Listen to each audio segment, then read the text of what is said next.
We are putting this out on the YouTube, so I'll be up here at the microphone. My name is Andrew Keita, City Administrator.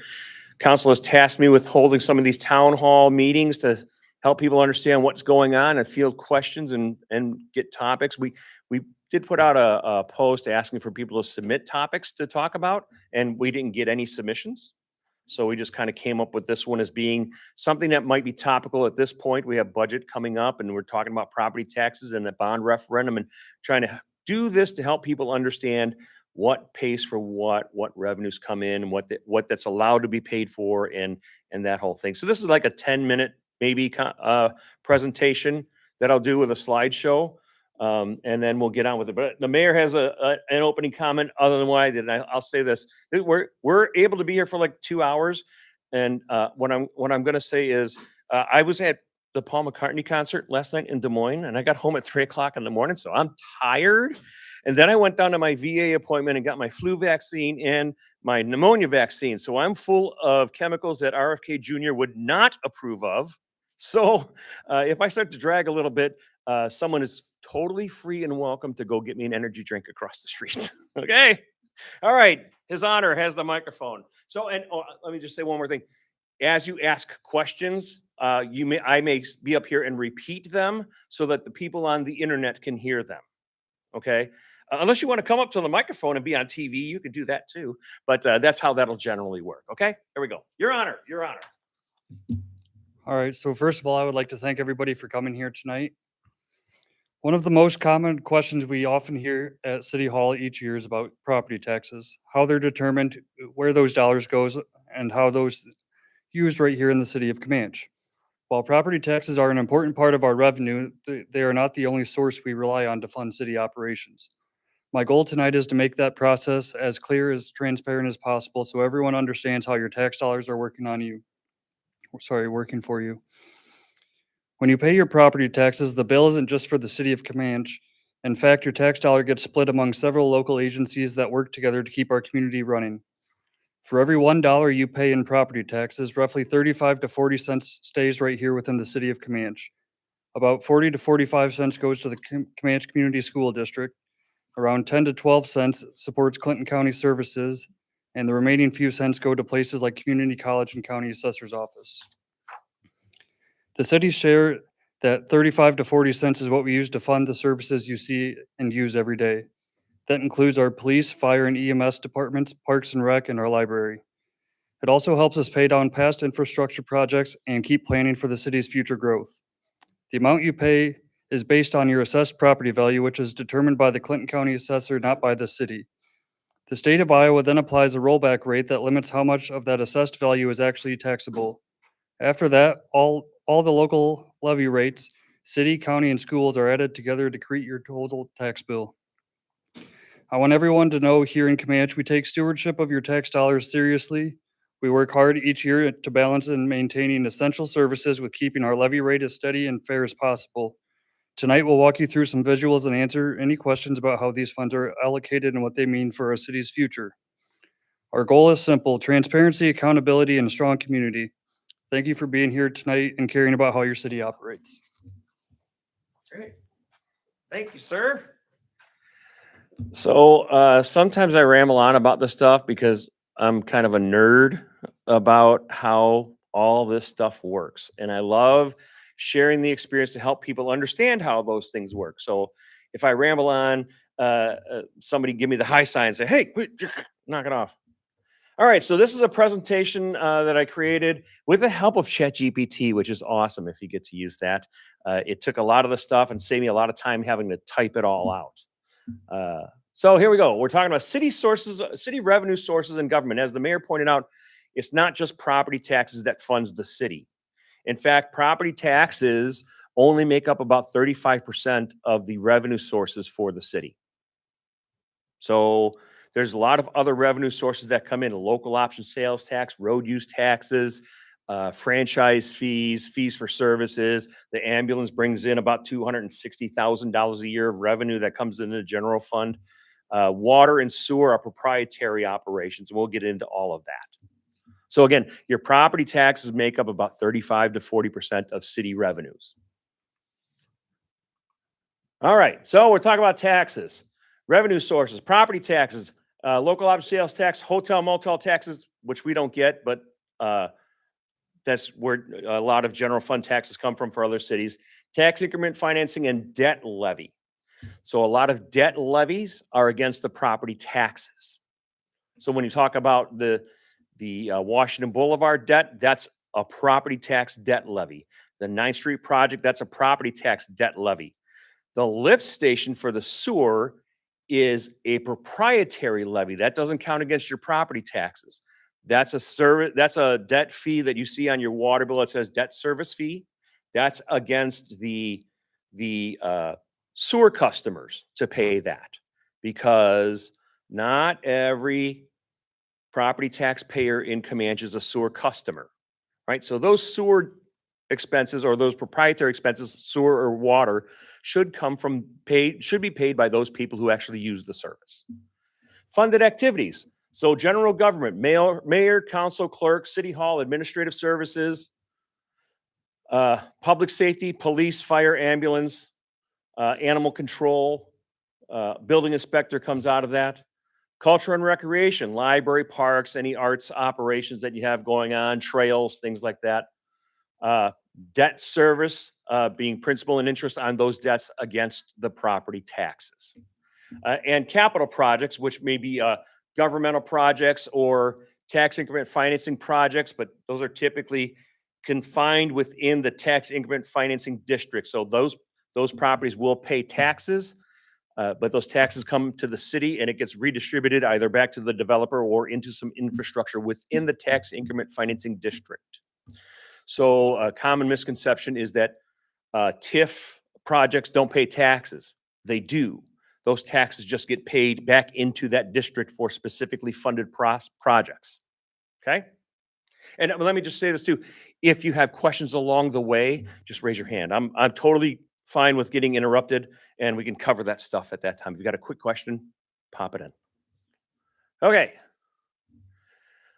Licenses and permits is another revenue source. Those come from like building permits fees and permit fees, other regulatory permits, excavating in the right of way. We received building inspection permits. We received between the IMON project for boring in the right of way and the solar project. This year was about $70,000 in permit fees. So that comes into general fund, and those fees are designed to really help the building permit operation that way. Funded activities, community and economic development, planning and zoning, housing, economic development, public works, engineering, road projects, and related permits, maintaining the right of way and things of that nature. So, when they bore in the right of way, that money is able to help do things like maintain the right of way. Same thing with franchise fees. So if you see that on your electric bill or your gas bill, all of those operations are in the city's right of way, and the city's obligated to maintain that. So we utilize those fundings to help offset the expenses of maintaining the right of way, mowing the grass and ditches and all of that, and, blowing out some culverts when they need to be done. Use of money and property. What's use of money? Well, oh, my computer's slow. Nope. Go back. By the way, the computer I'm using is that Dell there. That's from 2017. And it's still chugging along. Oh, I remember. I put this all on a run. Okay, use of money. So when the city is sitting on money, it has money built up, and either in the water fund or sewer fund when it's there, or in general fund, end of year cash or anything like that. We don't just put it in an account and it sits there, or we don't have a safe in the back where the money sits. We actually spend time from the finance committee and from my office and the clerk's office where we invested. We go out and every 6 months we shop for the best CD rates. So that's use of money. We're investing that money to get the best interest rates back, so the city earns more money on those dollars, so that we can fund other projects or lessen the burden for taxes in other areas. Also, so interest earnings, rents, and leases. So rents, the community center. When people pay rent for that, that money comes into general fund under leasing property, renting property. Funded activities, general government, it'll fund administrative operations because something like the community center, it takes administrative work over here. It also takes work to clean the space and make purchases for things like we had to buy new blinds. That's where that money generally comes from. Paying the electric bill over at the community center. Capital projects, any leasing for long-term related projects. Now, what we did with the Imon project is we had purchased the piece of property where the Burlingame trailer was a while ago. We bought it for $1, tore the trailer down, and now Imon is using that space for their hub for fiber optic and got fiber optic to the community. We are now relieving ourselves of any expenses for MediaCom, CenturyLink, and Windstream, and we're getting all of those services for free. That's going to save the city about $48,000 a year by doing that. So as far as I can tell, that was a pretty good exchange of services for a piece of land that wasn't very useful. And other business type proprietary operations. For us, our proprietary operations are water, sewer, and garbage.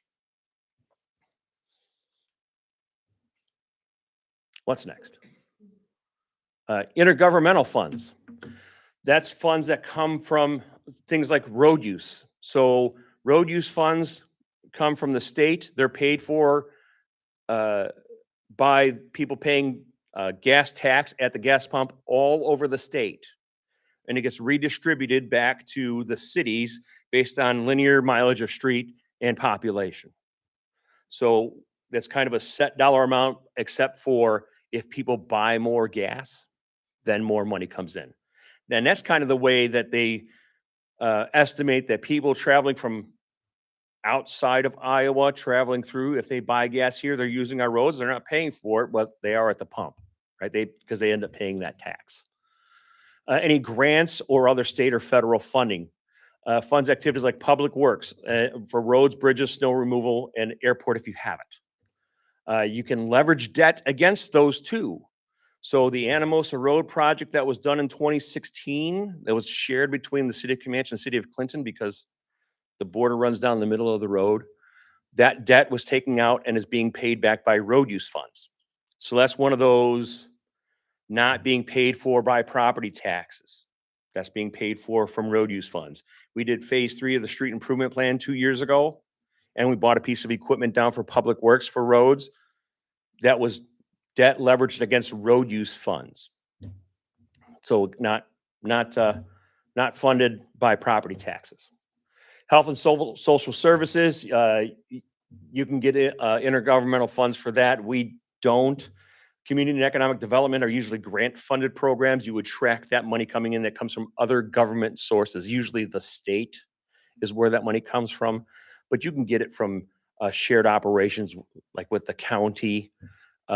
We got $25,000 in funding for more flashing pedestrian beacons from the county, so that's where that money comes in.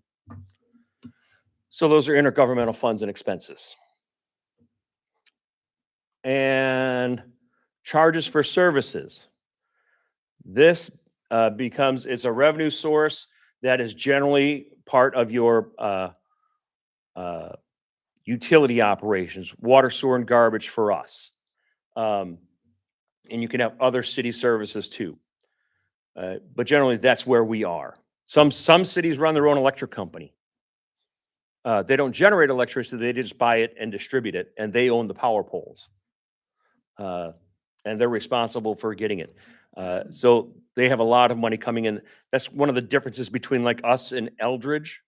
Eldridge runs its own municipal utility for electricity.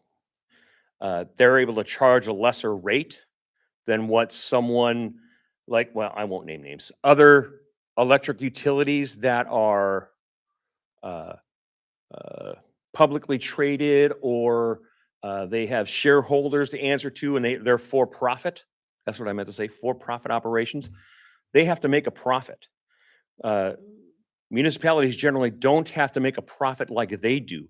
When municipalities make profits on utilities, they invest it in their infrastructure to continue to be able to provide the service. They're not satisfying shareholders. So they can generally offer those electric rates at a lower rate, but that also helps fund some of their other government services, like the city administrator down in Eldridge is doing work for the for the electric utility. Some of her wages comes out of the electric utility because she's working for the electric utility. Just like here, some of my wages come out of the water utility because I work for the water utility. Same thing with the clerk. Our billing clerk gets some of her wages out of there. We all work for that utility. Public safety, some special service fees, ambulance charges being one of those things. We charge a fee for that service, and that helps fund public safety. That's not considered a utility, but it is a fee for service. It is a charge for service. Special assessments are interesting. So we all know, I think, that there are 2 areas in town that are private drives, one being 29 Oaks and one being Swan Drive. Those are not city streets. They're private streets. So we're not allowed legally to use road use money to plow those streets. We can't use salt. We can't repair them. We can't do anything with them. Just like if you had a house that was set way back off the road and you had a lane and you paved it and you called it a lane, you can call it whatever you want. The city can't use any resources to plow that drive, maintain that drive, do anything with that drive. It's a private drive. Now, what if the folks at Swan Drive said, "Hey, city, Camanche, we want you to take over this drive"? Okay, well, it doesn't meet city standards, so we have to bring it up to city standards. How do we pay for that? Because it's not appropriate to take away resources from people whose streets are part of that operation to fund making that a whole street. So what would we do in that case? What we would do is we'd do a special assessment on those properties that utilize that drive. So they would have to pay that. We could take out a debt, put a special assessment tax on those properties, and use that money to fix that street, to bring it up to city standards. Then we can accept that into the road system, and then we would receive road use funds from the road use tax for that street too. I know it's getting all complicated, right? As he stares over like, what the hell are you talking about? Oh. Don't nod off. I'll get there in a second. So those things can be funded for public works, street and sewer projects. You could do that for a neighborhood. You do if that neighborhood needed a sewer upgrade, you can do a special assessment on the property taxes for that, and you could do it for capital projects too. Say that street wanted to be widened. All the citizens said, "Hey, well, you know what? We want our entire neighborhood to have all sidewalks in it. How are we going to fund that?" Well, you do a special assessment on your taxes and do it that way. And if everybody agreed to do that, then that's how you would do that. It's not common you do special assessments, but usually if you get everybody on board with something, then that's how you would fund that. Go 2017, it's killing me. Miscellaneous revenues. So you get stuff with donations, refunds, internal service charges, some departments. So like, I know it's going to sound hokey, but each building pays a water bill in the city. So the library pays a water bill. They don't get free water service. Just because it's city water doesn't mean they get free water service.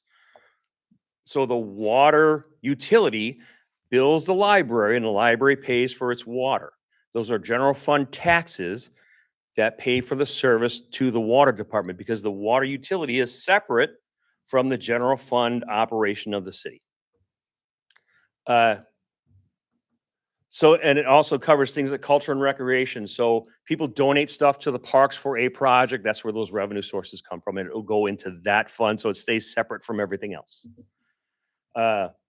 General government, small administrative reimbursements, and community and economic development, minor funding supplements for certain programs going on. If you were doing some facade improvement program and you got a grant from the state, like I know the city of Clinton received a grant from the state to do facade improvement program for their downtown. That gets tracked in through miscellaneous revenues, and they hold on to it there specifically for those types of projects. They don't just dump it into a big pot. They keep it in a segregated pot for those things. Go, buddy. Other financing sources. Go. Transfers, sale of city assets, and bond proceeds. So transfers happen. So like we have some employee benefits that we have to pay overall, like vacation and sick pay buyback. We have to have a fund for that. The insurance fund, that's all tracked through general funds. But we have employees that are paid out of the water fund. So the water fund also has to pay for those portions of their benefits too. So that gets transferred from the water fund over to the general fund and then sits in the insurance fund on its own. So that would be an internal transfer. Sale of city assets, if we sell a truck or any equipment or anything like that, that's other sources that come in. And bond proceeds are things that if you issue a debt, a bond is a debt. And we track that money in as other funding sources because it's not normal. It doesn't happen every day. It's not something you actually budget for every year. You typically plan ahead for that. So when you hear me say bond, it's just a debt. It's a loan. However, the interest rate you get on a loan does depend on your bond rating. We have an A- right now. We got downgraded from an A to an A-, just because they changed their formula on how they calculate it. Nothing we did. Just that's how we're rated with Standard & Poor's. So if you hear like in the stock market, S&P 500, that's who rated us for our bond rating. It wasn't Joe Blow down the block. And go. Debt levies is the other area. So as I mentioned earlier, you can do debt levies in different ways. Typically, we call what's called a general obligation debt. Though that amount you can borrow is regulated by the state, and it is 5 cents for every $1,000 of taxable valuation in the city. So right now, the city of Camanche's maximum debt capacity is $21.5 million. Against our actual general fund, our property tax levy, we have about $6 million in property tax levy. So we're at about 18, 19%, somewhere around there. Most cities operate in the 60 to 80% range. And they do what we're trying to do now is as old debts fall off, new debts come on, and they plan when they're going to do projects that way based on maintaining that steady level of a levy rate and continuing to move the city forward in projects they're looking to do. So I mentioned that our sewer debt is it's funded by the sewer revenues, but we still list it as a general obligation debt because we have so much space in our debt capacity. It's easier to get a loan that way than it is to say, we're going to get it through revenue sources, because then you have to prove to the bank you have the revenue sources to do it. And then they start looking at things and saying, well, we don't like that business model that you have. And we're going to dictate to you that if we're going to issue a bond against your sewer system, you have to set your sewer rate at this dollar amount. And they will, otherwise they won't loan you the money. So if we just say, hey, we're going to pay it back with the sewer funds, but if this all goes haywire and we can't do it, we could still pay it with property taxes. So we just issue it as a general obligation debt. It's way easier to explain to banks than it is to have them come and tell you what you're going to do with your business. Yeah. So, and those generally help fund major projects too. So when you compare the Washington Boulevard debt and the 9th Street debt that we issued, those two debts on property taxes were major overhauls of those streets. I wasn't here for the old Washington Boulevard. I hear it was kind of a disaster.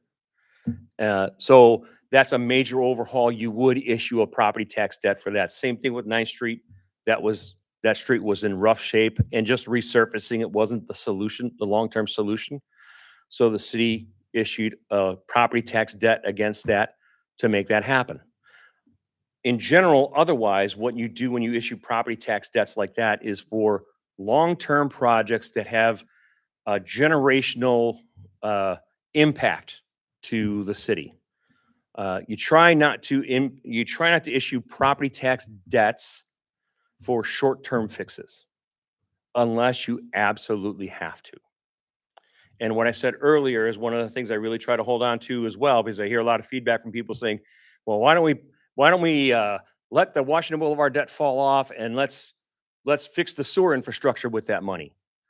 That's not appropriate to do, right? Because not every keep these words with you. Not every citizen, not every property taxpayer in Camanche is a sewer customer. Not every property taxpayer in Camanche is a water customer. Why should any of those property taxpayer pay a penny towards fixing that infrastructure that they don't use and have access to? So if you're going to improve those infrastructures that way, the water and sewer customers should pay for that. If you're going towards parks or the library or other actual physical structures that you're going to do, those are the appropriate times to do that. So, and I think that's the end. Oh yeah, debt levies, road use taxes and special assessments. That's the other source that you pay. You can issue debts against. Like we have the Anamosa Road debt going on the road use revenue. Just for your reference, local option sales tax, the city gets about $740,000 a year in local option sales tax because we do a county wide local option sales tax. That's that 1% that was voted on. We get 15% of that 1% for all property tax, all sales tax transactions that happen in the county. So everything that happens on Highway 30 up there in Clinton, we get a portion of that. So it's very important. If you hear smatterings of higher elected officials saying we need to get rid of that, that would be devastating for this city. Absolutely devastating. Because the city of Camanche doesn't generate enough local option sales tax for the actual 1% of sales tax transactions that happens in the city that we're entitled to be able to sustain what we utilize that funding for. That would be, my estimation, we'd probably lose $500,000 of revenue every year. And it's going to be, you can look around and see it'd be very difficult to continue operations the way we have them at all, losing $500,000. What was the other one? Road use taxes. We get about $650,000 a year in road use taxes. That helps fund street repairs and street projects. And we have a street improvement plan that has a schedule for roads to be done, when they're going to get done, based on the money that we're projecting to have and coming in. We also pay back a couple of debts with that. It pays for some staff that works on roads, buys salt. We can buy equipment with that. Anything involved with maintenance of the roads is what's authorized to have that money be spent on. We can't spend road use money on water stuff. It's a real stretch to say you can spend road use money on City Hall. I think you could probably make that justification, but why would you? But there's just you can't spend road use money on parks. It's not legal to do. So it's very, those are called segregated funds. They can only be spent on certain things. So, but it is actually a substantial amount of money. And we get a substantial amount of work done. I think if you taking out the roundabout project and 9th Street, in the 9 years I've been here, we spent about $2.5 million getting road work done. It seems like a lot of money. And if you drive around, if you look for those streets, you can find them. But then you think, wow, that's all we got done for $2.5 million? Yeah, because it's expensive to do streets. It costs a lot of money. and you don't get a lot of bang for your buck. And if you borrow long-term money against that, that's a depreciating product, right? They don't last long. Within 5 years, you're already doing repairs to them. So it's tough to dedicate long-term funding resources for that stuff. And I think that's the end of my babbling. Let's see. Yeah, no, you already know that stuff. Already covered it. Go. That's it. Okay. All right. Does anybody have a question? Oh, I see a hand raised. Yes, ma'am.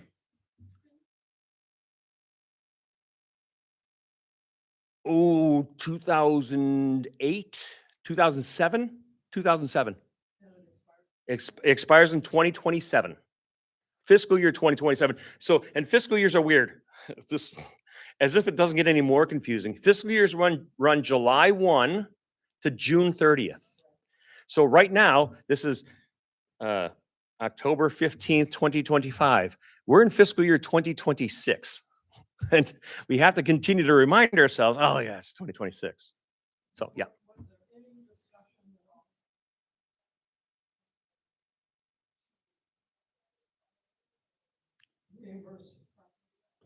Oh, sure.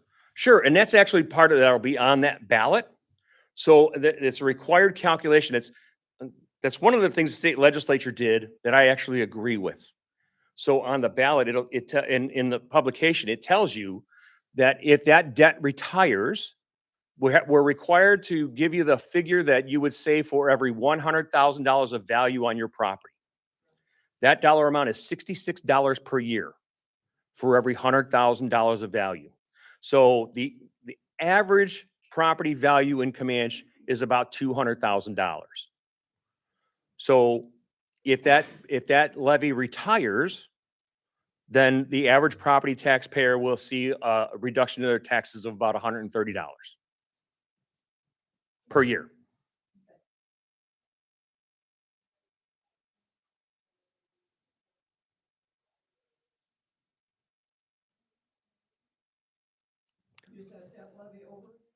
Yes.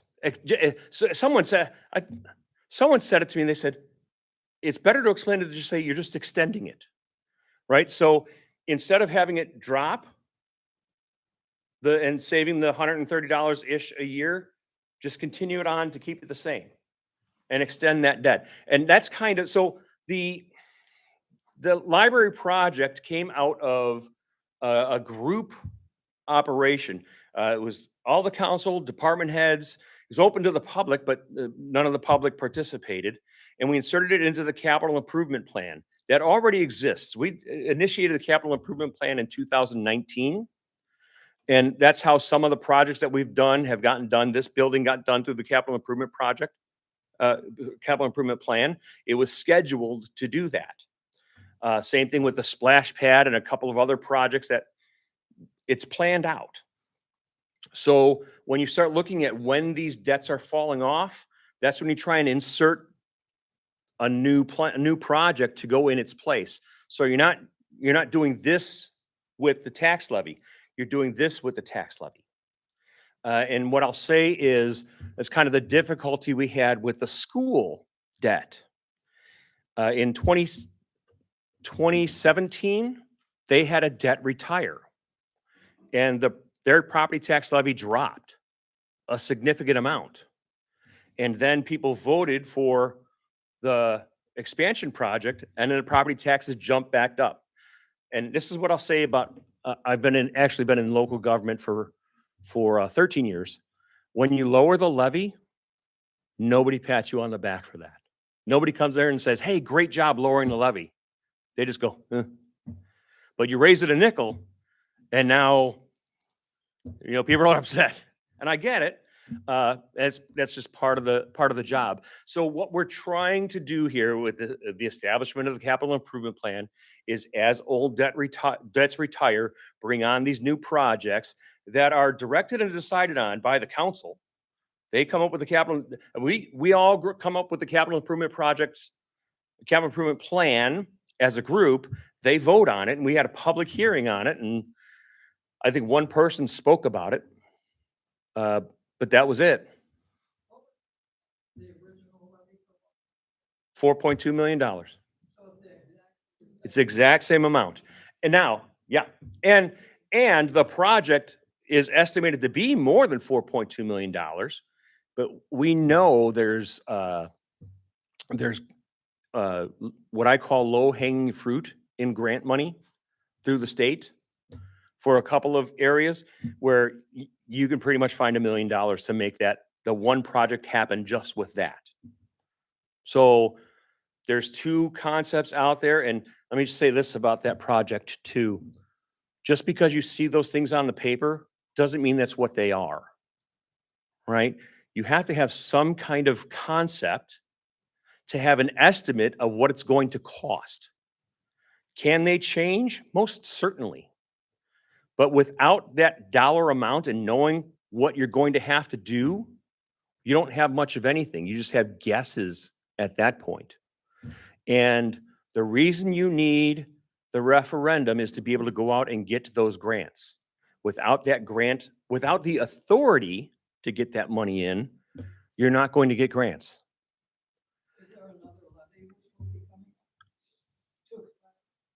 There's a few more. They're much smaller. The community center one expires soon. The debt service on the sewer expires in 2031. These at City Hall expire in 2029. Those were only 10-year debts. So there's a few others coming up, but the thing is they don't amount to the amount of money that would pay a $4.2 million bond, right?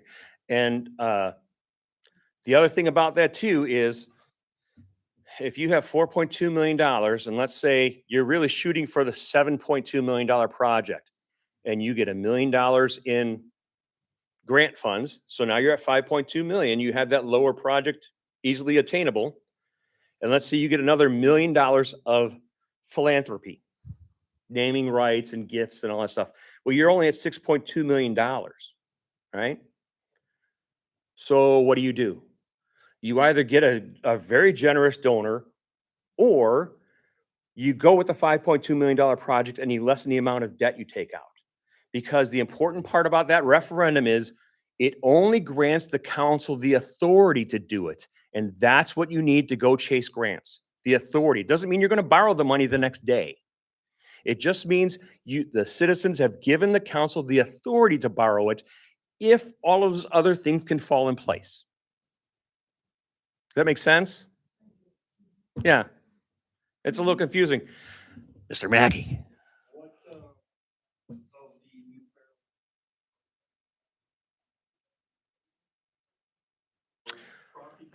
Which that's going to, so they're going to use a TIF project. So that's going to be an 85-15 split on the TIF. So they're going to be rebated 85% of the property taxes that they pay, and the city is going to take 15% of the property taxes that they pay, and that is city, school, county, and state. When I say that, don't freak out about the school part because the state backfills them that money. School's not going to lose out anything. That's why Mr. Parker always said, hey, whatever you're doing with TIF, we're all for it because it helps the community. What he didn't say is, and we're not going to lose any money, right? So they're fine with it.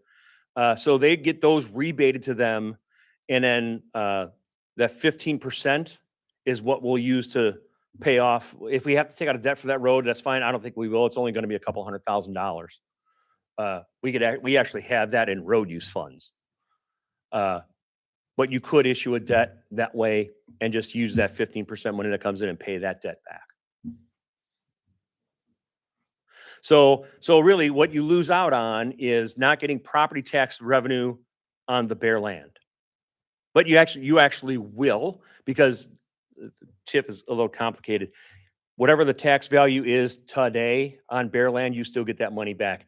But ag land taxes are dirt cheap. You know, all the ag land we have in the city of Camanche, we get about $11,000 in property taxes for ag land. That's everything west of 67. That's the city of Camanche, city limits. All the ag land here in town, the Knoll property, that property, the old Creation property. City gets about $11,000 in property taxes for all that ag land. So The answer is city won't be losing anything by doing it. It's just extending out where how that's going to get paid back. What, the TIF? No, the TIF is 20 years. 20 years. Yep.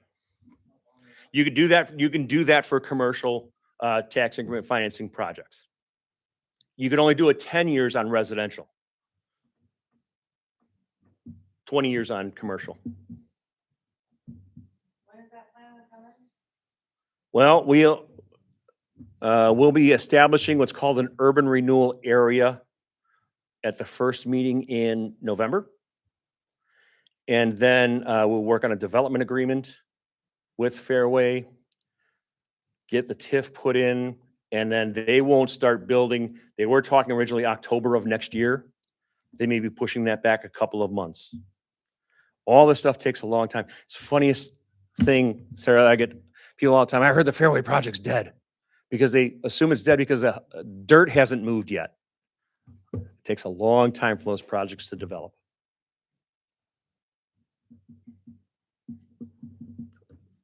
Oh, pick.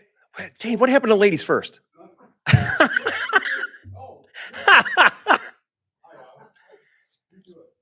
You got questions for the mayor too. He can come up and answer and remove you from the hot seat a little bit. That's okay. I'm gonna go get a water. Go shoot with your question.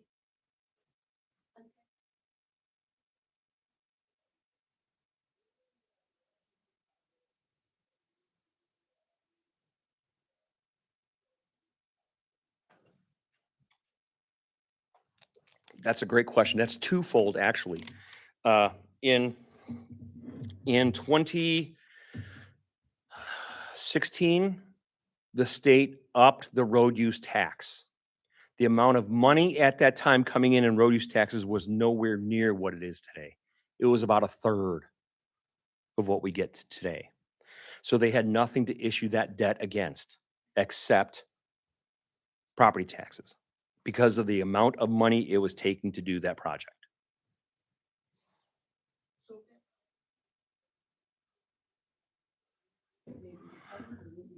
If you had to do a $4 million project, you can do that. The problem is it's $360,000 a year that pays back that debt. That would be half of your road use funds. So you probably wouldn't do that. What you can do though, is you can split the funding sources. So you could have, because it's road use and you have a different funding source for it, you could say if it was a $360,000 debt, you could say, okay, 200,000 is coming from property taxes and the other 160 is coming from road use. So you're not killing your road use fund for 20 years. Although if you're spending $160,000 extra out of your road use fund every year, you are going to do that at the detriment of other regular maintenance to the roads. So it becomes a balance. Does that make sense? So if library referendum passes, Mhm. and it like swaps, the state, you just keep that Mhm. going. How long is that for? Is that another That's 20 years. And then what if another big road project comes up during the 20 years? That would be something that you have to put in the capital improvement plan. And the one that was in the capital improvement plan that was identified was 9th Street. And we've already done that. I'm not sure, unless someone's got other ideas on large projects like that, of anything more that would be done like that at that scale. Most of those are small ones. What was that? But 9th Avenue, maybe. However, just as we're doing with that TIF project there, if you do another TIF project, so the TIF rebates for Fairway, I should say it's 20 years, but it's a dollar amount. And I don't remember what that dollar amount is, or 20 years, whichever happens first.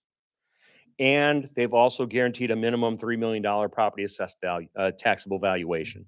So they're going to pay at least a minimum amount of taxes. Even if the property gets valued down to $2 million, they still have to pay $3 million. They still have to pay taxes based on $3 million of valuation. But what if it goes up to $4 or $4.5 million and they pay that off early?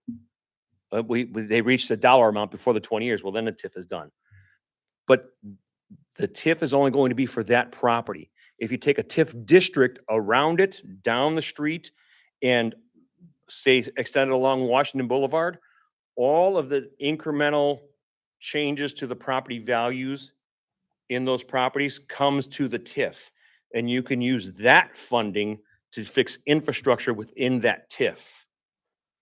So if 9th Avenue needed to be done, say between Platt Park and, although Platt Park's not in the urban renewal area, but you know, I think the Weber property is in the TIF. So from there down, you could use incremental funds coming in from the establishment of that second TIF to fund a project like that. That's where you would do that from. And the more projects you have to get done. So what happens with TIF is that all of the property values for the taxing bodies are frozen. So if you have a $500,000 value property and you do an improvement and it makes it $1 million property, as far as the taxing bodies are concerned, it's only worth $500,000. That's all the property taxes they get. But those properties are paying taxes on $1 million of valuation. Those taxes on that increment come into the TIF, and you're able to use that funding to fund projects in that TIF. However, the council decides to designate how that money gets spent. So in that TIF, if they wanted to do a facade improvement program, that's where that money would come from. If you're going to fix infrastructure, that's where that money would come from. It's complicated. It really is. I guess over some of the, like 30% tax increases over the last 4 to 5 years. And I guess Sure. if the city's at a tax levy, what's our local tax to that? Gouge taxes that So what I'll say is what I said earlier. When you saw that increase in 2019, when the school passed that referendum, that's what shot those up. The amount of taxes that you pay, that's what shot that up a lot. The city tax levy, when I got here, was $11.99, and it's at $13 now. So a buck change in the levy for the city. And that was by design. That was part of the capital improvement plan. We noted to council, hey, I made the estimation. This is where your levy is going to be when we get to this point and we take on these debts. And it was we were at a meeting and I said, I ran that calculation. I said, well, the prediction in the capital improvement plan was you would be at $13. And here we are. I think we're at $13.01. So a lot of that was by design, but it was, as the mayor pointed out, we make up about 35% of your property tax bill. We get conflated with that a lot, right? Other taxing bodies raise their rates or do whatever. And again, for the school district, God bless them, people voted for it. But then the city hall gets all the complaints. My taxes went up. Well, we didn't do that. In fact, last year we lowered the levy. We were able to lower the levy some because the values went up. And we recognized that. So we actually lowered the levy. And guess how many people showed up to congratulate us for lowering the levy? 0. Nobody said, hey, thanks. Well, maybe you did. I'll give you the benefit of the doubt, Dave. Yeah, the city has been the minimal impact to your property taxes. And I'll tell you this too, in defense of the school district. For all of the students that they get a per pupil dollar amount from the state.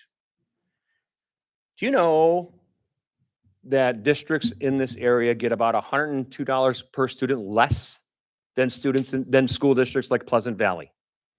We call that per pupil inequity.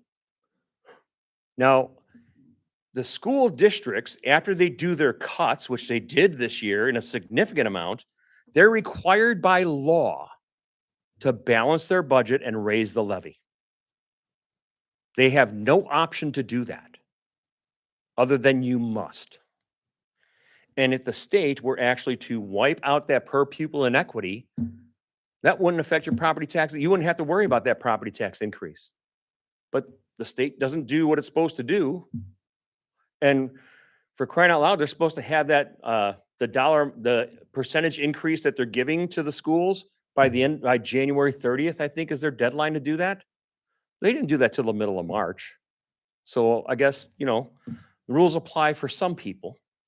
But at the state level, they could do what they want and they're in charge, so that's fine. But again, a 2% increase that they gave, and they were arguing, I think, over 2% or 2.25%. And it was a showdown over 0.25% of increased funding to the schools. I don't know about you, but I think the rate of inflation over the few years has gone higher than 2%. And the school districts have had to make cuts along the way to do that because that's the amount of money they're getting from the state for funding isn't enough. And that would be a great conversation to have with Jamie over at the school district because he'll tell you. In the back. I'm sorry. Ladies first, Dave. Sorry. You can still wait. You've waited a long time, Dave. Go ahead.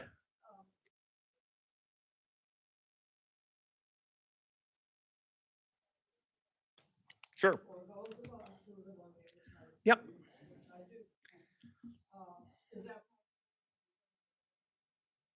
You could, but I wouldn't do that with a levy because there's a better chance of getting a lot of federal and state funding for that. We did a request for qualifications from engineering services, and we got some information back, but really we have to get it better defined. So what we're going to do is go out and do what's called a request for a feasibility study. And we'll select an engineering firm that can do a feasibility study to find the location that is the most feasible to do an overpass if you're going to do that and what they estimate that will cost. And then we can start researching that as where that would go. Now, I think Dubuque did theirs, and I mean, you're talking about a 10-year process. That's a long time away. But we could start it now. Certainly on the radar, and we're getting those wheels turning. I think what people need to understand too, though, is when you do an overpass, when in the areas where we can do that here, you're talking about having to utilize eminent domain and take houses and tear them down. You're going to have to, because of how far that will have to the overpass would have to extend. And even when you do that in some of those areas, you're going to create dead ends. Because some of the houses will be able to stay, but they're gonna be next to an overpass. They're gonna lose their view, and those property values will depreciate, and those people aren't gonna like it either. Maybe it would be cheaper to staff on that side of town. You know, I mean, that was kind of the idea, I think, originally, but you can't. You would have to have more staffing. Each firefighter will cost about $85,000 to $90,000 a year, just at the lowest level when you put in their benefits and retirement and all that stuff, and then the equipment too. But even if you have someone over there, there's no guarantee that a train's not going to block it and they can't get. If you're having an emergency, you could be in the back of the ambulance and the railroad can be blocked and you're still going to be there. Yeah. So it's challenging. There's other things we looked at too, like maybe getting just a pedestrian overpass. But even still, that's a fight. And I'm grateful that yeah. Okay, Dave, before some other lady raises her hand. So, the Washington Bowl, when it started, were we paid $360,000 a year? That debt, once the debt got taken out, yeah, that fluctuates too, depending on the principal and interest level, it's anywhere from 345, I think, to 356 or 376. It moves up and down, but average is $360,000. Yep. Okay, so if we pick it up for Right. for the next 20 years, Mhm. we're gonna pay a minimum of $160,000 a year, Again, that can fluctuate a little bit, but yeah, but for every 20 years, we're gonna be. every year for 20 years. That's how you'd get to a $4.2 million debt. Can they keep it under a certain percentage? No, because sometimes it goes up, sometimes it goes down. Right. It just depends on the payment schedule. And, you know, at some point, if you want to stay later, I can pull out that sheet because we have a breakdown of what it is, and I could show you, and that'll make sense. But on average, it's 360,000. But 20 years Mhm. for the library, Yep. 20 years, Mhm. 360,000. Yep. And something, if I can cover something for you, David mentioned to me too, well, why can't we just save up that money to do something else? That money only comes in because there's a debt. So if there's no debt, that $360,000 isn't coming in anymore. So you can't take that money and save it up somewhere else. You have to have a debt levied against it to be able to have those tax dollars coming in. And is that, when you say, is that, The property taxpayers are paying that. So, and again, if for every $100,000 of value on your house, it's about $66 a year. some people have higher price houses. Mhm. So if it's $500,000, Multiply 66 by 5. so now we're on. Yeah, yeah, right. For an example, so that could be 300 and something dollars a year. Yep. Yeah. That's why the state, God bless them, that was one of the things they did great. That $100,000 value is a good base. And you just got to do the math afterwards. Yeah. So everybody can figure that out. What's your, why do you?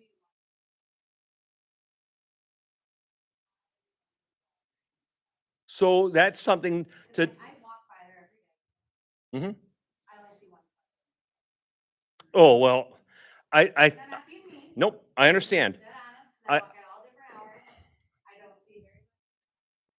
There's, It's the big outlook, like why we want the light. Clinton and see, wow, we've done. they're trying to do a library in Clinton and they're having a rough time getting it going, really because of their location and what they need to do. And there's a fight over, yeah, yeah. Well, that's what every city does when they issue debt like that. That's not anything new. So So, I want to piggyback on what she's saying. 'Cause one of my questions, there was a Facebook post today. They were saying that the average is about 990.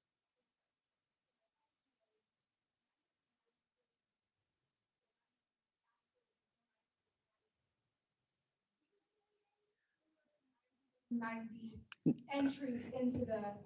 entries by persons, they remove themselves from that equation. They Correct. take that off, Okay, right? so you have the little kids, the toddlers that go. Right. Once a week, twice a week, whatever they go. You know, little Johnny goes twice a week. Yeah. And, you know, that's. Right. Okay, so, that's what I've been trying to wrap. Not individual, not different people, Right. not So different if I had people. 1,000 people, Right. it makes sense. So I understand what you're getting at. So to get back to your question, Sarah, there's a presentation with a lot of pictures that can show you there's a lot of kids in there in that location. And because of the layout and design of that space, when those activities are going on, sometimes an hour, hour and a half, the rest of the library is not usable. So if other people come in, they want to use a computer, they want to read a book, they want to check out, they want to do things, they're completely disrupted. I mean, I know it needs repair and stuff like that, why So- can't we do like an addition? Right. Why does that be- Great. You're kind of It's great. talking It's about great. the overpass Right. taking views Great. away. Look at Great. all those people down there that Great. could use them to take away. Great. I appreciate that point. I think I would like a nice new building rather than an overpass as my back window, right? No, no, I would no, take the that. overpass Yeah. never So- moves. See, I want someone So, from the outside let me get let me follow back to that point. So in the presentation, we recognize that there are certain things that need to happen at the library. That parking lot needs to be completely gutted, torn out and made level. We can't just resurface it. The mound is no good. That doesn't meet any kind of ADA compliance. So when people say, how come you just patched it? You didn't resurface it. Because if you resurface it, then you got to fix it. That's not going to be cheap.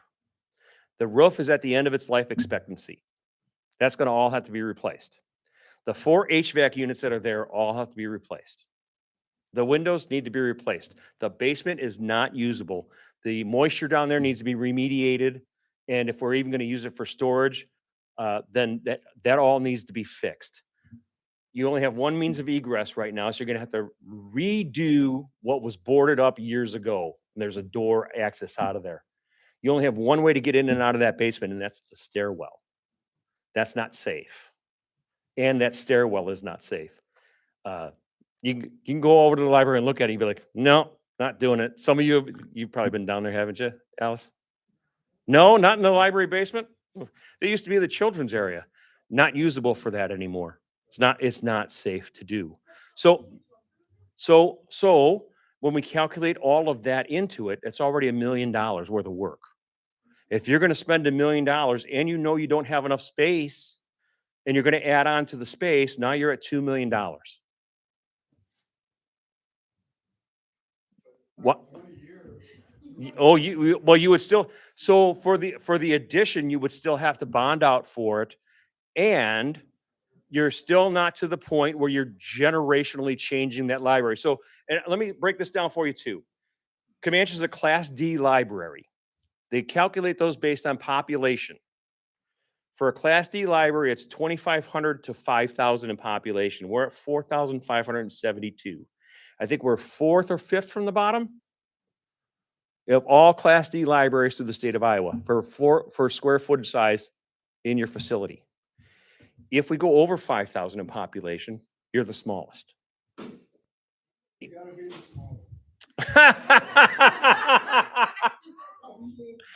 Say, look, Dave, just because I'm vertically challenged, don't call me out like that. But you see that situation. And that's something that City of DeWitt recognized too. They just did a library referendum and they passed that. And they just did a whole remodel of that library. I would encourage you to go look at that. But still, when you're talking about the amount of people that use it, and I'm not saying that it's not a great thing. We just got our library card after like 35 years. But, if you Good. don't- If you're, I mean, that's a lot. You only have, a small percentage of. And for that, I say some of the services they want to provide, they can't. Right. Like. They can't because it's limited in space. Well, somebody was saying. Well, that's not true. 145 usages last year. And the problem that they have is when they've tried to use it on weekdays, it's already booked for something else. And the library, when they're scheduling programs, they have outside people coming in and they're only available that day. If it's used, they can't do it. And if Gail were here, she would tell you. There were multiple times just in the last 12 months where she couldn't do a program at the community center because it was already being used. I challenge that idea that people say it's not used. It is, quite frequently. It is used a lot more than people think. Just like when you're saying you don't see people at the library in the parking lot, well, you may be going at times when it's not even open. You don't know what time I Well, walk. I do. I see what time you walk. Okay, wait. There was a question over here. You had a question back there, sir?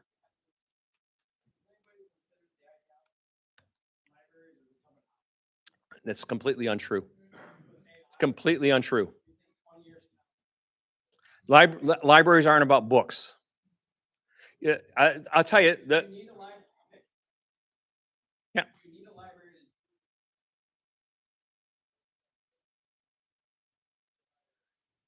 So. like the library portion of this is coming out.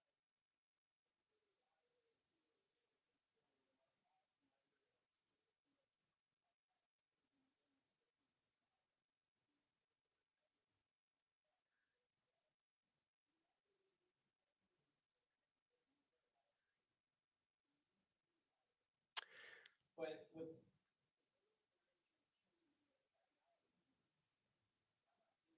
It's about activity. You know, one of the things I hear frequently since I've been here is there's nothing for kids to do. There- Well, I'm sorry, but you can go there and look and see. And the- and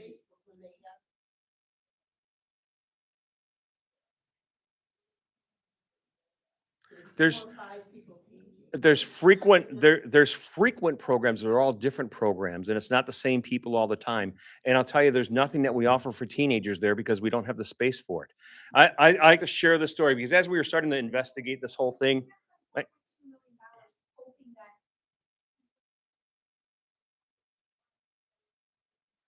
we can't do a what if. What if we spend, $7.1 million?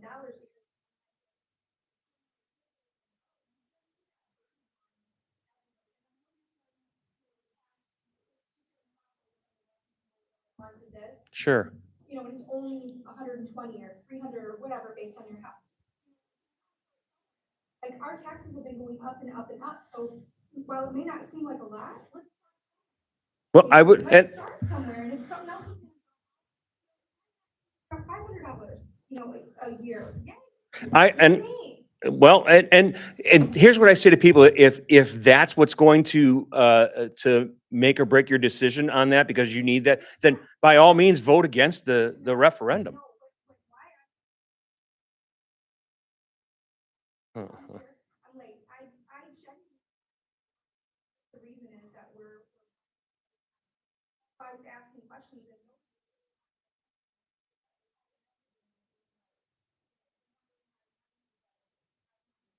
of 990 patrons. So that's why I'm myself.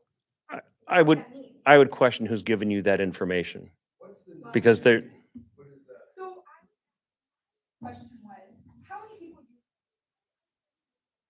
live in the library? I don't use it, obviously.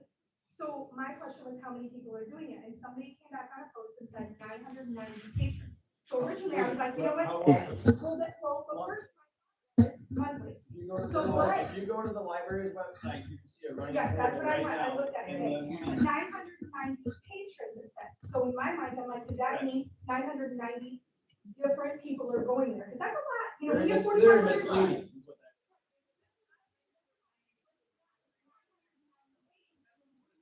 Kids that are going there that- for their programs and stuff too, in and out, so you may go to the library and check out a book, three Right. times a week. You're, Mhm. feel like, it's not.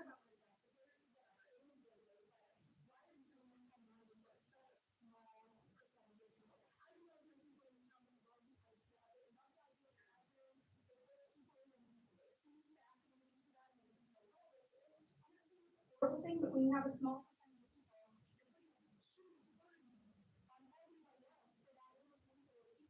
That likes to go to the library. I understand your point. And what I'll say to that is in previous council meetings and previous planning processes for the capital improvement plan, that case was already made. And the council selected to go ahead and move forward with that. And they decided to put that at the priority list of where it is because of the opportunity of the dollar amounts matching up to what's falling off. That was it. And there's been people saying, well, what about this project? What about that project? Those things are in the capital improvement plan too. And they're smaller dollar amounts. And they're scheduled to go on when those smaller debts fall off. If let's say, if the city council decides to not do the library project, they can pull up all these other projects that don't require bond referendums and just issue the debt. But then you can say, what happens in 5 years if you find out, oh, we really do need this library project? Then you have to raise property taxes to do that. That becomes an even more difficult challenge.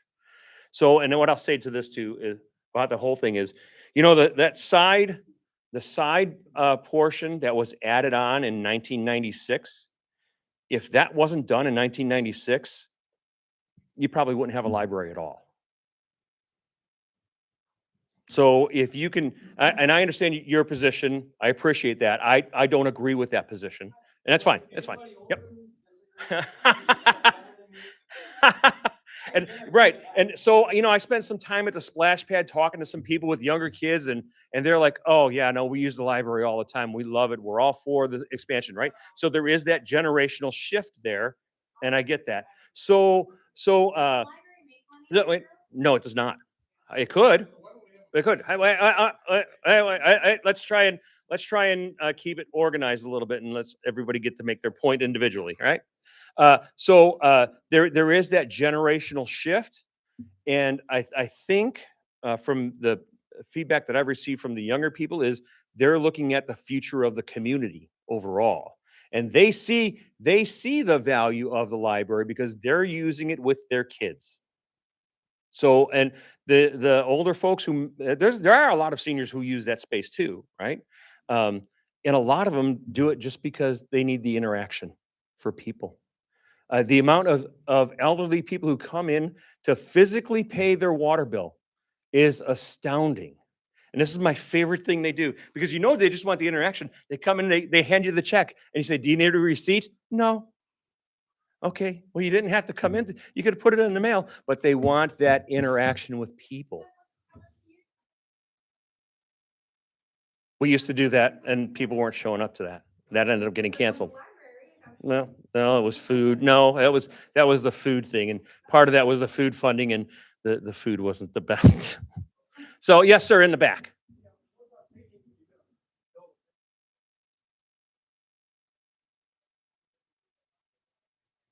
Oh, sure. Yeah.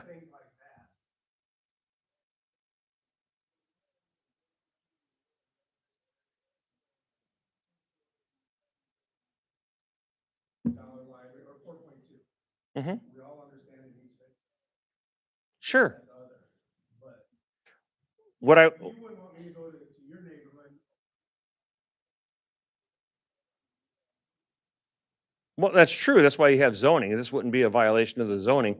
What what I would say is that's the same kind of people who are angry with Mr. Caesar when he built that giant house down there.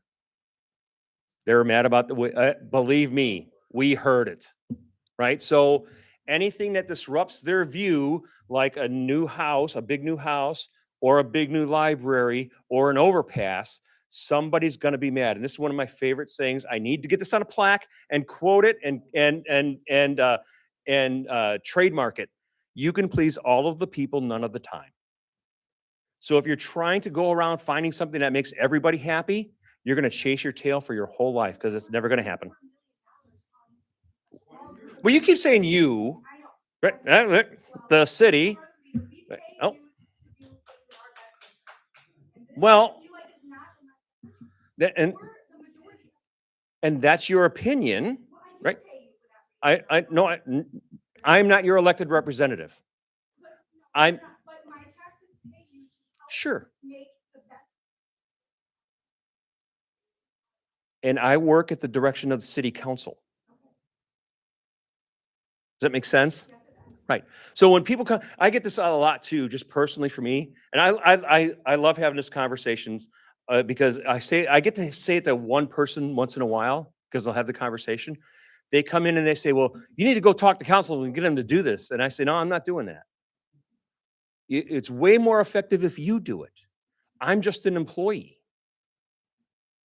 You're the citizen. You have way more influence over city council than I do. They're going to listen to you before they listen to me."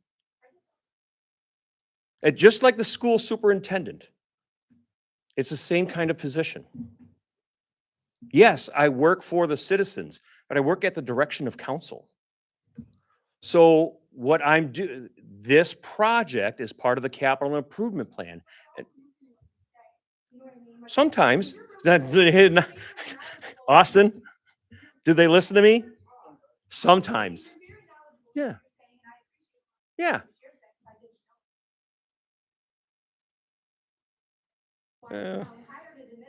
Yeah. Yes, agreed. So again, your situation should be that you talk to your council members, right? Because this project is brought on at the direction of council in the capital improvement plan. And my job is to explain to people how this works and the information that we've collected as to why. Whether or not you choose to do it is totally up to the citizens. And I'm just here to help try and explain. Right now, it sounds like I'm trying to do a lot of explaining of the why. Okay, and that fair enough. I'm trying to explain the why.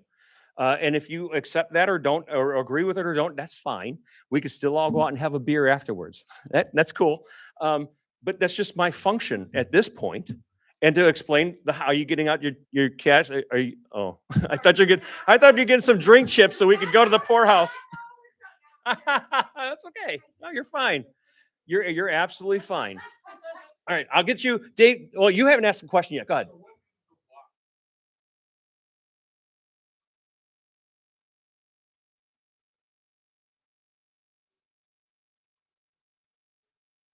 So, right. So, part of that is the other economic development stuff that's going on when we talk about Fairway and more businesses coming because of that. That's a different economic development tool that happens. There are certain things in cities that are absolute money losers, guaranteed upfront. Swimming pools, golf courses, libraries, parks, cemeteries. They all lose money. They're complete money losers. I would be opposed to it. Based on what I'm seeing from other cities, they're trying to get rid of their golf courses because they just can't pay to maintain them anymore. But what is the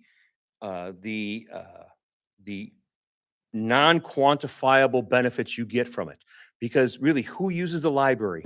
Children, older people, people who are disadvantaged. The amount of people who go in there and use the internet because they don't have internet access. They use the computers to do their taxes or write resumes. They don't have the access to do that. They don't have the ability to send a fax. Those are all things they can do at the library. They can go there and read the newspaper for free. They're, well, They can't walk to it. no, here's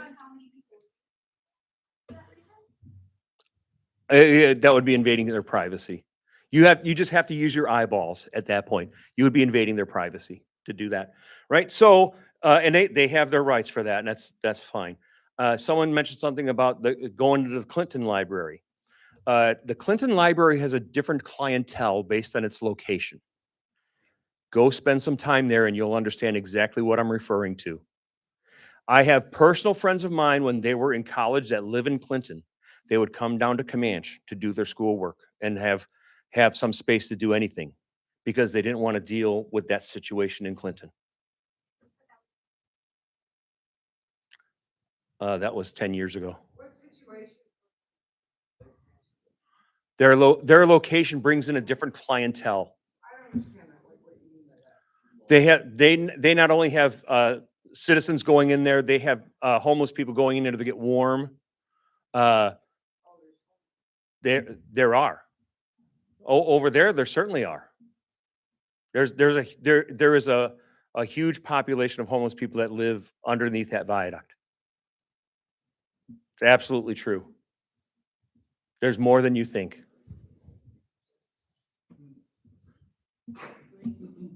Okay, Dave, you're up your second question. You tried to sneak it from him? I would like to thank the city Yeah, for going down, yeah. because it's looked like hell for a long time. The dock, very, very bad. Ooh, disrepair. thank you. That's my dock. That's my Yeah. dock. No, I just remind me of the dock when you're finished. My dock. Yep. Mhm. Wow. No. Oh, wait, oh, wait.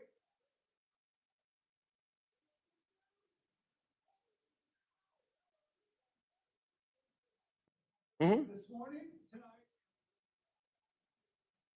They called us. They called us. Who cares? Mhm. I love it. I love it. Well, that's your opinion. Let's fix the driveway. Put the air conditioning.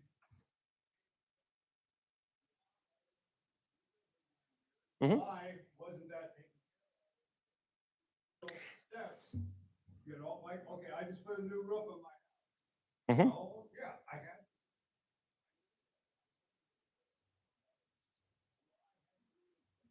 For all this stuff, the remediation could have been done years ago of the mold and or radon, whatever is down there. That could have been done. Talked to my nephew today, who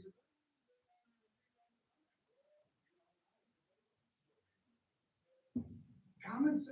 So, This is a, to me, when you were talking, it sounded like.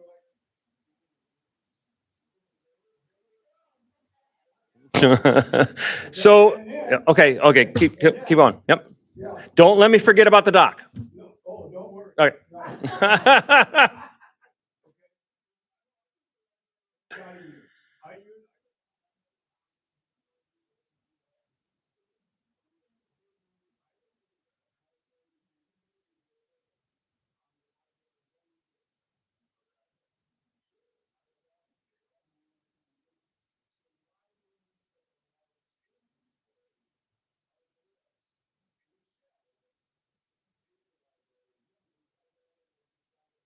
That would be a great question for Gail. Oh, yeah. Go ask her because she'll be able to tell you, I think, the amount of actual checkouts at the library versus library transfers. I don't have that data. How many books are just sitting there and sitting there? Which, if we could, with the books that haven't been. They, well, I think you would, Let's repurpose the use.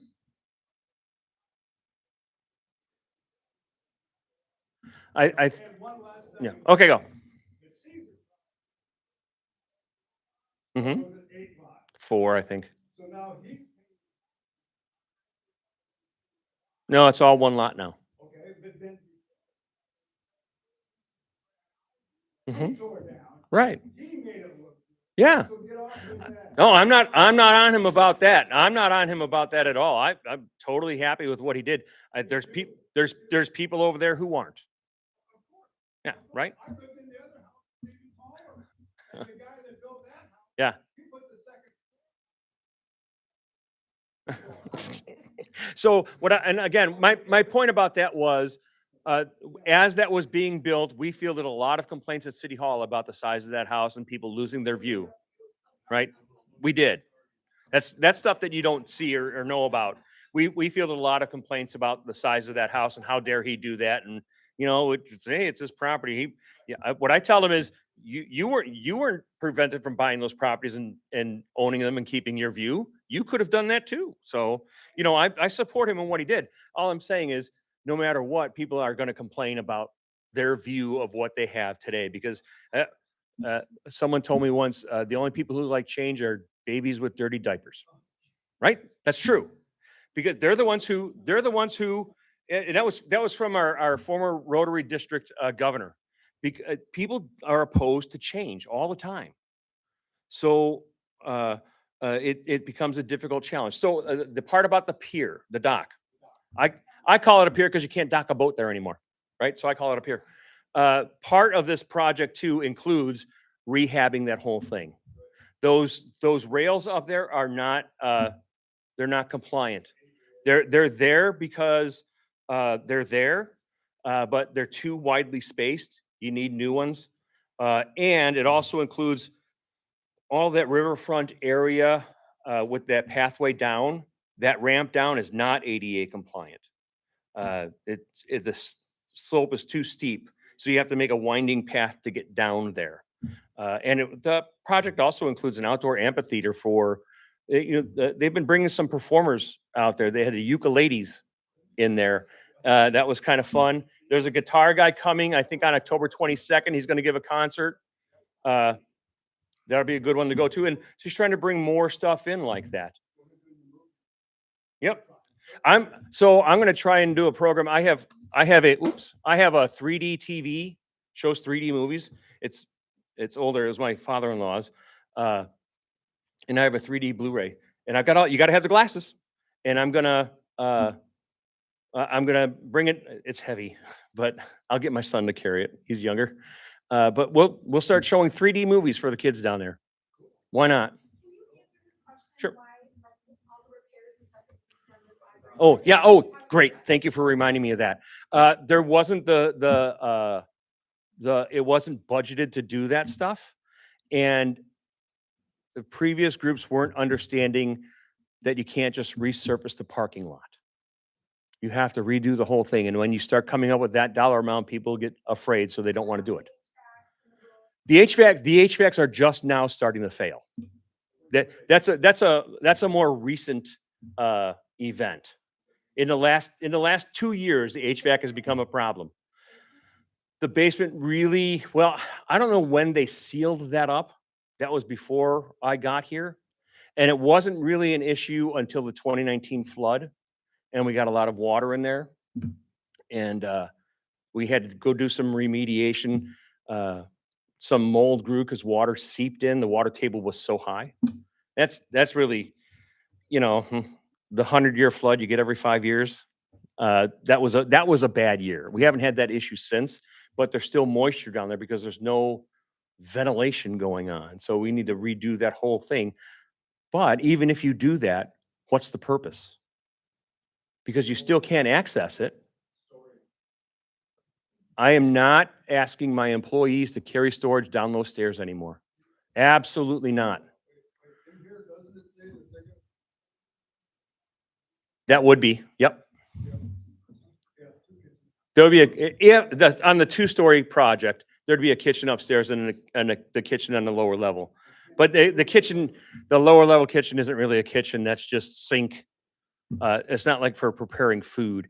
So both plans have a community space that's rentable. So when we talk about it making money, that's a space where you would make money. The community center is great, although I mentioned that there is a larger use for it than people realize, and it's a much larger space than people generally need. This would be a space for much smaller events, you know, in the 50 to 75 people at the max. Okay, wait, no, you had another one? Go ahead. Okay, good. Whew. Okay. No, Clinton County. Yeah, Clinton County.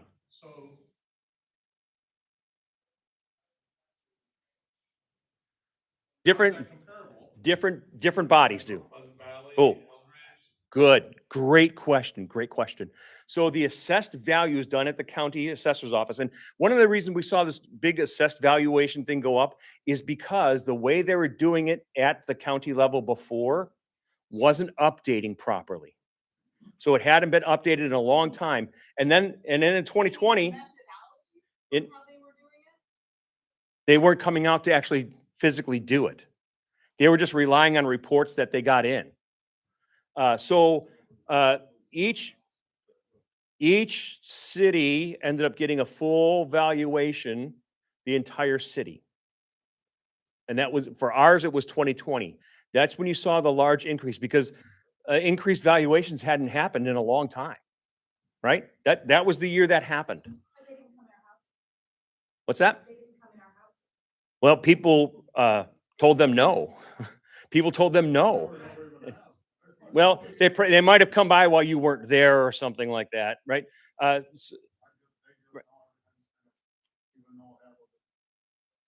Well, so no, right, we're not. And what I tell people about that all the time too is, if that's the case, if you think your property is overassessed, go appeal it. Go to the county and appeal it and say, no, I don't agree with this at all. And it goes in front of the review board, and you can make your case. And frequently, they do lower the valuation. They do that. So there you go. So right. So right. So we're at $13 for city taxes. $13 for every $1,000 of assessed value. Outside of Eldridge, we're the lowest at city levies. LeClaire is 13.5. And imagine how much value they have being closer to the Quad Cities and all the sales tax revenue they get. And well, they had some speed camera revenue for a while. Now they don't get so much. But their levy is higher than ours. DeWitt is 14 and a half. Clinton is 15 and a half. All of these cities are higher than our levy is for the city. Now, when you couple that with the school district, that becomes a different story. But I have no control over the school district. And in fact, in a lot of cases, the school district doesn't even have control over what the school district does because they're dictated by the state and what they need to do.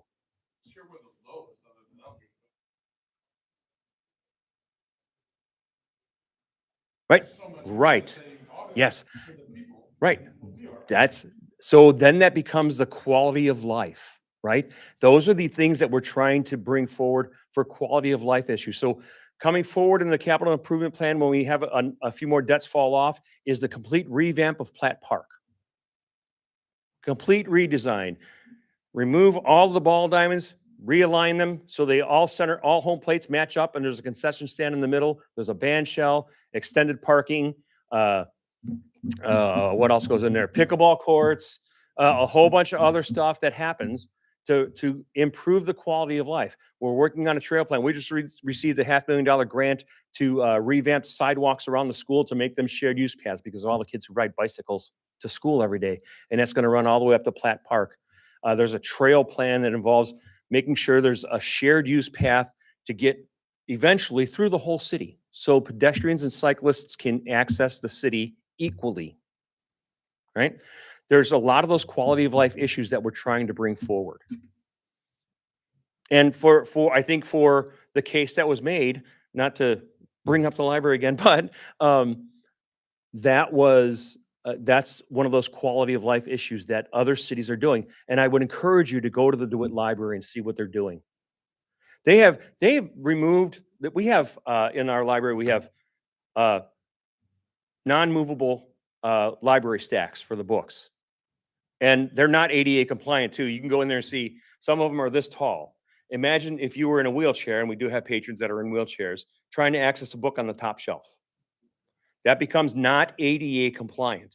So what libraries are doing now, they're putting all of their stacks on wheels. Rigid stacks is the word. They're called rigid stacks. They're putting their stacks on wheels. And what are they doing now?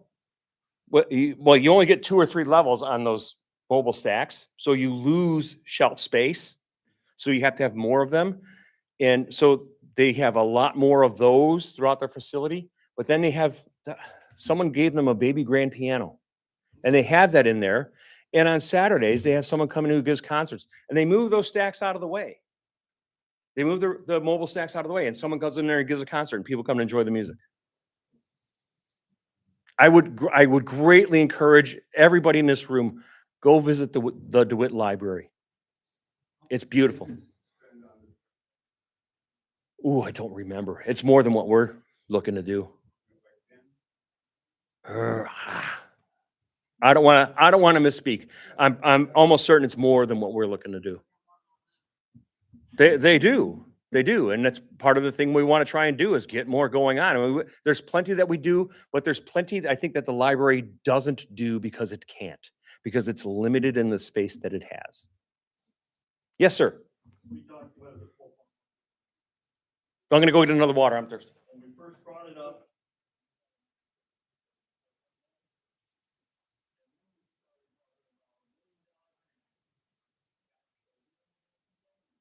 Yep, like, is the $4.1 million? No. Without that? So. what's So again, the overall estimate right now? anywhere from 5.2 to 7.2. That whichever project we can get to depends on how much donors you get. So, like I said earlier, let's say you have the authority to borrow 4.2, you get $1 million in grants, which are pretty easily to get. So they are at 5. Well, no. The lowest project projection is 5.2 million. What if you raise an extra million and you're at 6.2 million of between raised funds and borrowed the ability to borrow funds, but you're not at the 7.2 million. Well, you still have the ability to have 6.2 million, but you only need 5.2 million. So you lower the amount that you borrow to 3.2 million. Then you come back down. Because you have 2 million between grants and donated money.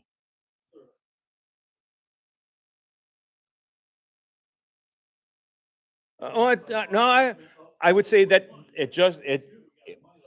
well, I wouldn't advise that they do that. Well, that would be against my advice. The other thing I'll say too is this was mentioned. I think Dave, you brought up about interest rates. Was it you that brought it up? Some of this really depends on what interest rate you get, because then at some point it might not make financial sense to even do it at all. Depends on what the market does. This building right here that you're in, we borrowed $600,000 to do all this expansion. The interest rate on this building is 1.5%. That was an incredible deal.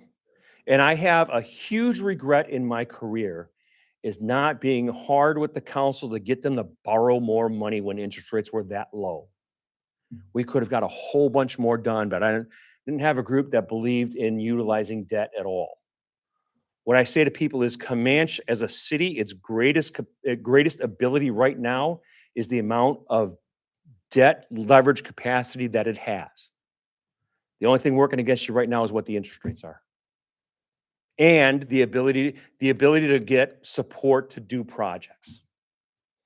Because I guarantee you this, well, I shouldn't say guarantee. My suspicion is if it's not this and some other project comes on, there's going to be a whole different group of people saying, no, we don't want that either. Yeah, right? Again, you can please all the people none of the time. Yes, ma'am. Sure, okay.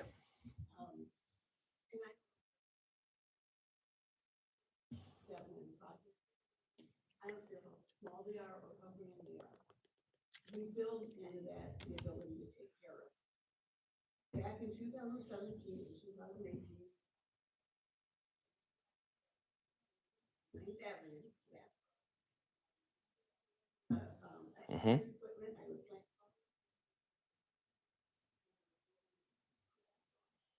The motors run through there, knock the stuff off the bases, but still, it's.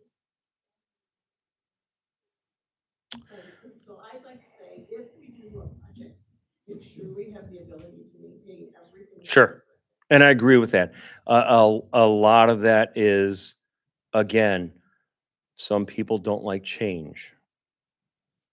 Right? So we're working on the library riverfront, that was the new public works director saying, and working with Gail saying, can we get that cleaned up? People have been asking it for a long time. And I don't think previous public works directors really knew what to do to get that taken care of.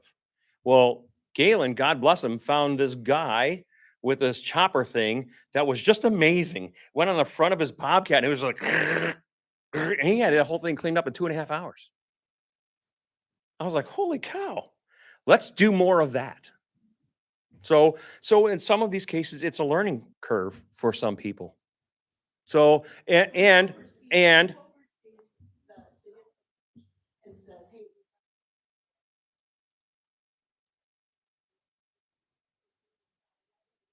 Yeah. And the following that it's already.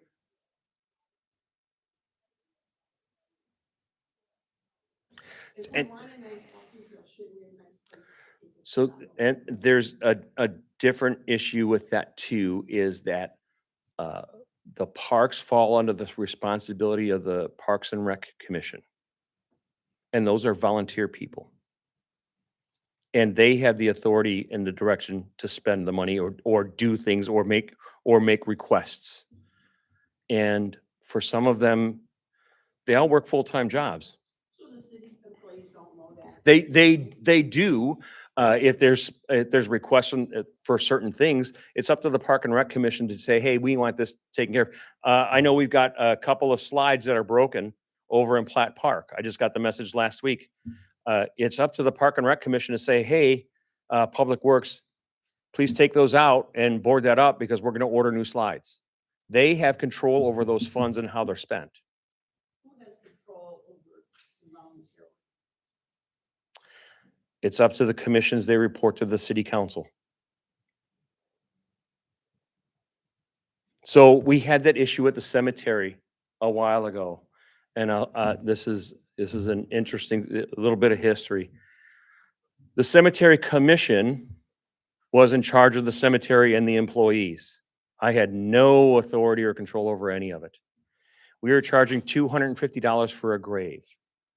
the cemetery was losing $38,000 a year because, and burials, the money that came in for burials was just enough to pay Caesar excavation, to Caesar Concrete to, or excavation to dig the grave. City made $0 on any of those, any of that work. So any of the mowing and labor for that stuff coming in, that was all your property tax dollars paying for that. And it was pulling teeth to get that cemetery commission to raise the rates to an appropriate amount. We were a third of what other cemetery, of what other municipal cemeteries charge for graves. So some changes had to be made and they reluctantly did it. And then some of them weren't happy about doing that. So they quit and we had no commission. And my recommendation to council was just get rid of the commission and let it run out of my office. And since then, we've done proper rate adjustments.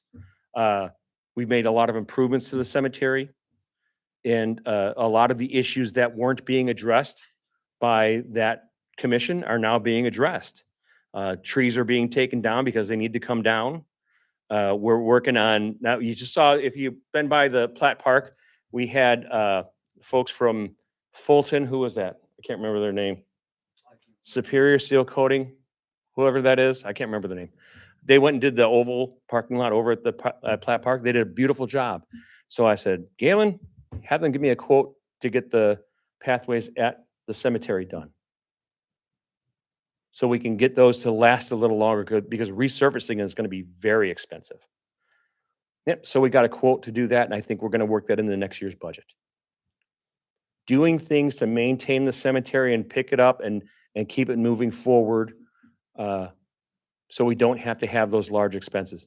But you're really starting to see a shift in that cemetery operation, how it physically operates. All of those operations are now moved into City Hall. When before they were, Ruth Evans, God bless her, she did that job for 30 years. She did that job out of the back of her van. So we've brought those operations into City Hall to get a more professional operation going, and we're working on that now with parks. Right, we've got some new people. We're hiring summer help to help out with those things, and we're starting to see those changes happen in how we're attending to those things. One micro Okay. question. Okay, all right, That last micro- that's okay. So, I'm surprised I am not passing out yet. I heard this word earlier, and I just popped in my head. The new building, does that stay on the current library property, or does it Yeah. affect neighbors? No, it does not. Nope. Either building would require moving the depot, which is just sitting on cinder blocks. It's not a big deal. It's not the first time that building would have been moved. But the footprint could extend. One would extend a lot farther towards the river. One would extend farther towards the depot. But again, neither of those plans are set in stone for anything. They're just estimations on concepts. They're concept drawings. Plenty of that stuff could change. And back to your point, Chad, about what's it going to be and how much is it going to be? Some of those things could change forward because there's different recommendations for things to cut some of those costs. Again, the referendum is about granting the council the authority to borrow up to $4.2 million. It doesn't mean they have to borrow all $4.2 million. Doesn't mean they have to borrow any of it. Because if the plan doesn't work, or you start throwing you cost estimate, you come up with a plan, you get cost estimates, and it way overshoots it, you're like, yeah, we're not going to do the project, and that's fine too. Alice, I feel that a lot of people that are Mhm. feel this is excessive. Federal million is. Mhm. And what you just said right now, as far as,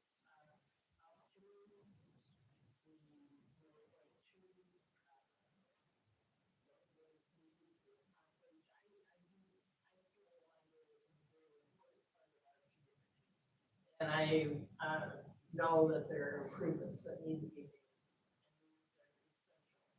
made. And, I feel that there is some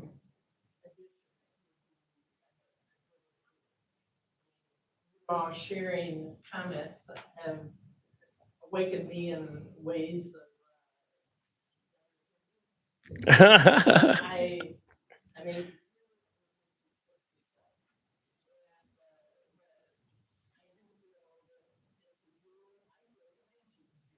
Mm-hmm. I feel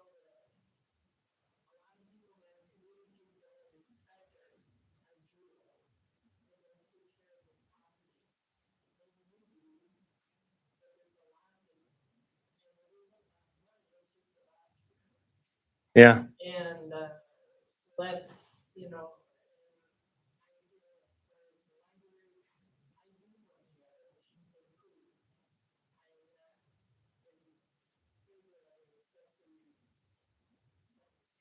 Sure.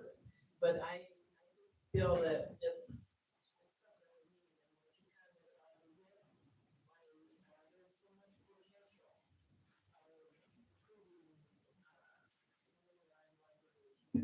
And the library, we have it.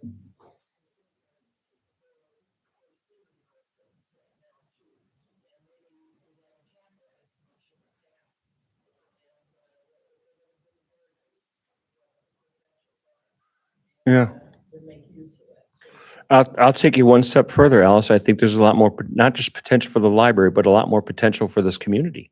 well, yes, absolutely. And I, as far as industries, businesses, the library is one of the things that they look at.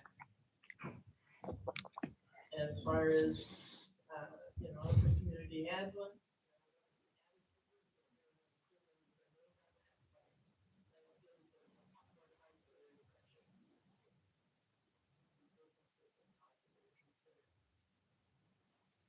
Yeah, it's tough. When we talk about the Fairway project frequently, I get, well, why can't they just go on Washington Boulevard? Well, there aren't appropriate properties for Fairway to go on Washington Boulevard. There's no space for that. Why can't they go over there? That was the first property we looked at with Fairway, and they said that doesn't fit our footprint. We can't fit our store on that property. So that's how it became where they're proposing for it to go.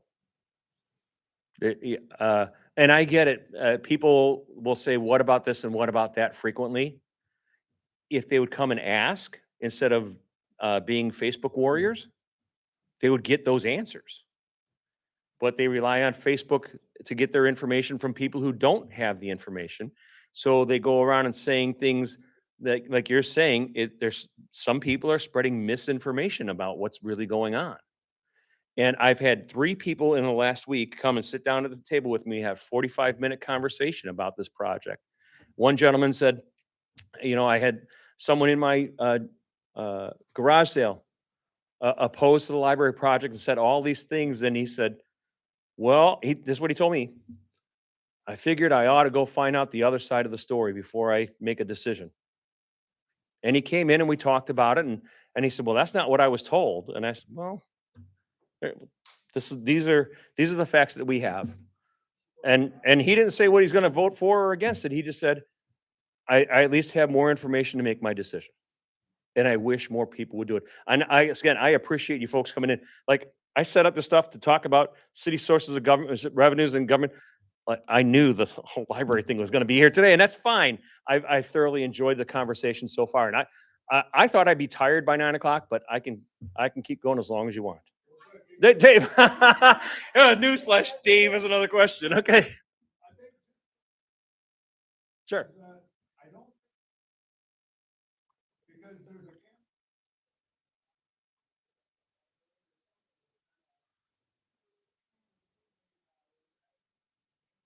Hmm. You're giving level. $1,000. That's what gets you from. Well, they don't need 3 million. We're going up, Yeah, okay? So it's out there. yeah. Not everybody's. They're targeting. I think they're targeting some people.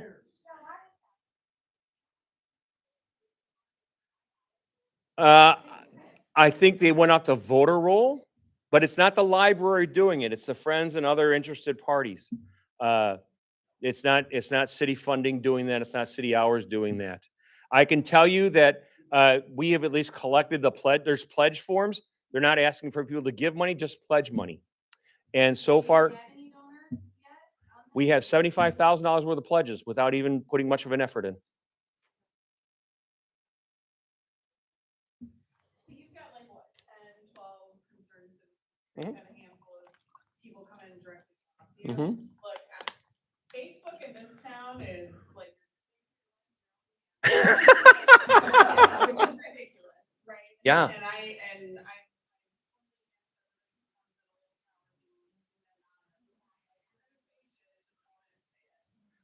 Yeah. This was.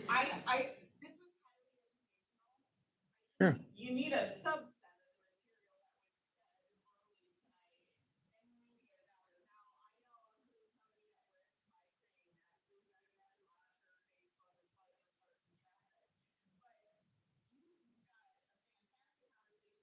Yeah. just 10 or 12 people.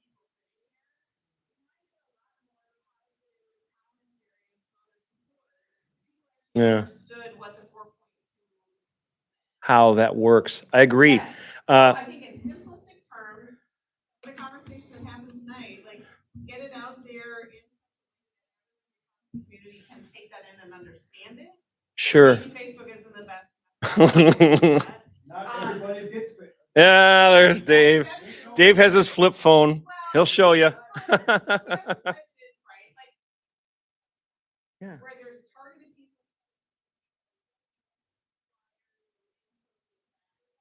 That's candidly, that's not. Again, it's not taxpayer funded, that stuff going out. Those are private, and I can't speak for them and how they're doing things, right? I'm just saying for the It's, city and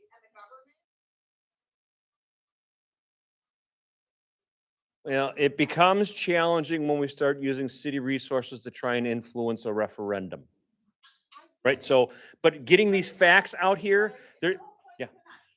Was to educate.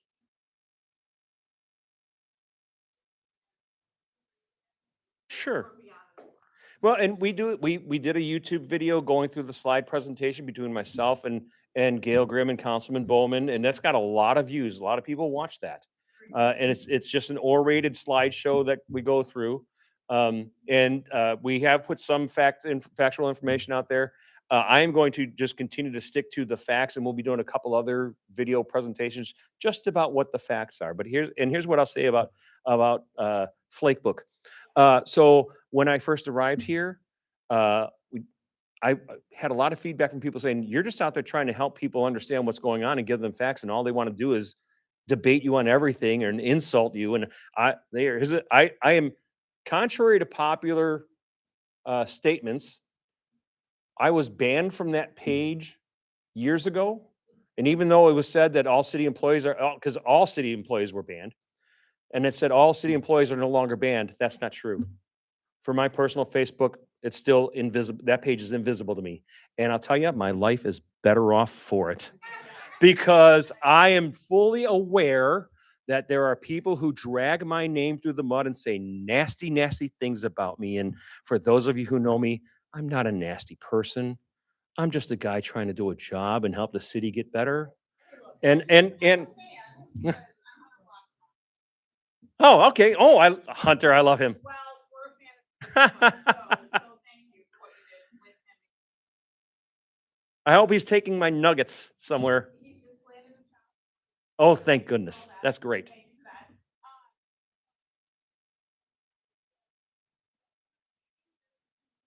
Said for.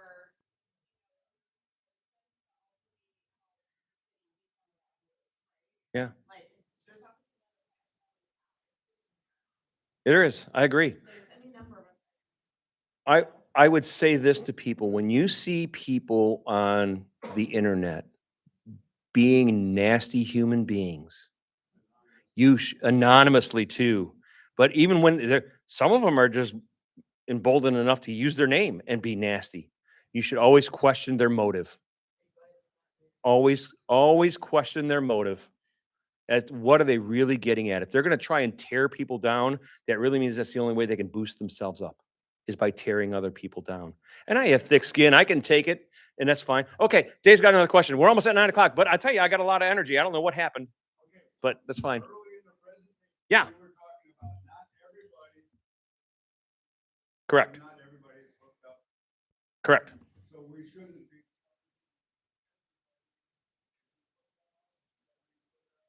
No. If you're going to do repairs and infrastructure improvements for sewer or water, that shouldn't be done with property tax debt. Okay. That whoever does not. Towards the library? No, because those people don't have the ability to access the sewer. Everybody has the ability to access the library.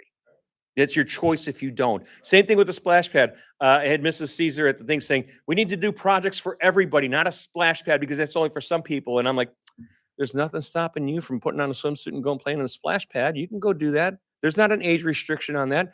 It is the ability for everybody to go and enjoy. And if that were going to be the approach, then the city wouldn't have parks because not everybody uses the park. Not everybody uses the sidewalk. Not everybody uses the trail. So, you know, for library director makes $65,000 a year for Mhm. full benefit. Mhm. Is that commensurate? Is that the right- Does it coincide with other places? It's no, it's actually it's lower. Oh yeah, it's lower than other. Yep, Okay. it's lower. So with the addition, Hmm? have to have more staff brought on also? Oh, probably, probably. And so, But there, I mean, everybody else there is part time. let's say we're on the.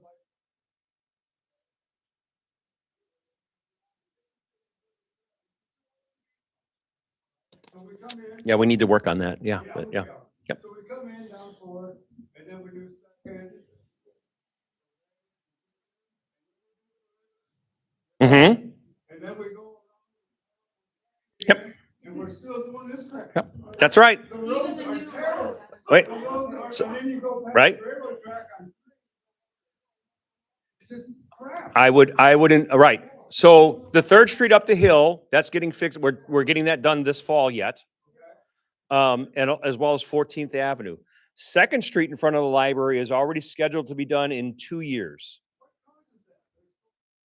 And 2 things, an improper sub base and no stormwater management on the sides. There used to be ditches there and they kind of filled in and now people treat them like their lawn because they don't like to mow ditches. Yeah, that needs to be remedied.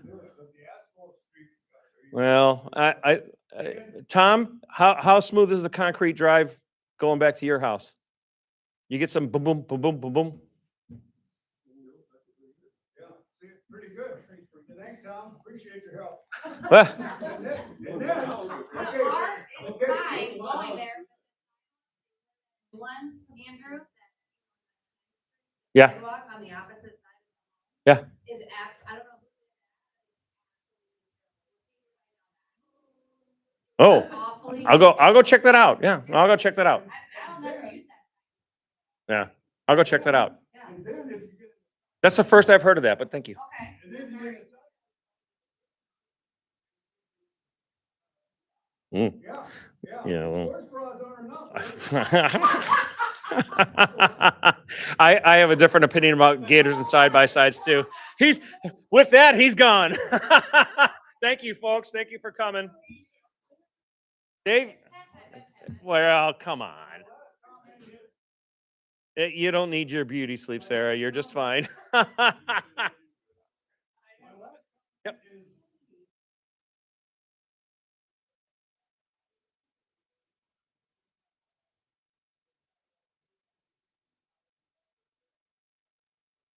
Yeah, I understand. I understand that. What I'll say too is I've made the presentations to council. Our water and sewer rates haven't really changed. Water rate hasn't changed since 2016. That's a long time without any rate of inflation changes or anything. The sewer rate just went up. But you know, the more we have these infrastructure issues in the sewer, the more money it takes to do those things. And there's not enough money coming in to do those things.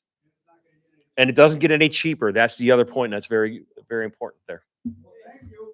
Do you, Thank- are yes. you having another, like, meeting about, like, the library stuff? before the- There will be one on November 1st. Yes. Yeah, but you can stop in and talk to her anytime. Oh, yep, go talk to her anytime. Yeah, thank you so much, everybody. Are we done? That was a good success. Thank you all very much. Thanks.